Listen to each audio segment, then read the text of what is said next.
My dear Shabu, I am not here to please you and to appease you. അങ്ങനെ ദയവ് ചെയ്ത് കാണരുത്.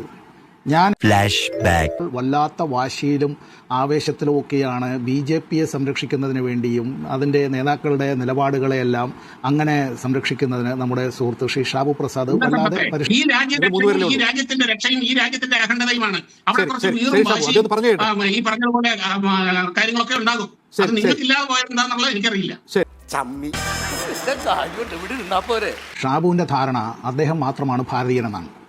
അദ്ദേഹം പറയുന്നതും അദ്ദേഹം പ്രതിനിധാനം ചെയ്യുന്നതും അദ്ദേഹം BJP-കാരനല്ലാതെ BJP-യുടെ വക്താവായി നമ്മൾ ഈ ഒരു വക്കീലിൻ്റെ റോളിലേക്ക് വന്ന കോട്ട് ഗൗണമൊക്കെ ഇട്ട് അത്തരം കാര്യങ്ങൾ ചെയ്യുന്നത് പോലെ അദ്ദേഹം പറയുമ്പോഴേ ഈ വല്ലാതെ അസ്വസ്ഥതയും അസഹിഷ്ണുതയും എന്നുള്ളത് BJP വീണ്ടും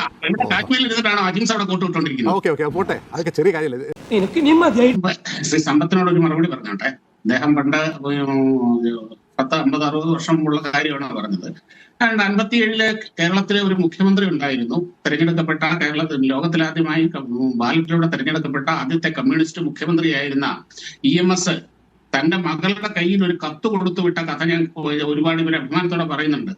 ഇത്തിരി സാമ്പത്തിക പ്രതിസന്ധിയുണ്ട്, ഈ വരുന്നത് എന്റെ മകളാണ്, അവൾക്കൊരു സാരി കൊടുക്കണം, അടുത്ത മാസം ശമ്പളം കിട്ടുമ്പോൾ തിരിച്ചു തരാം, പണം തന്നേക്കാം എന്ന് പറയുന്ന വളരെ നമുക്ക് കേൾക്കുമ്പോഴും വളരെ സന്തോഷം തോന്നുന്ന ഒരു കാര്യമാണ്.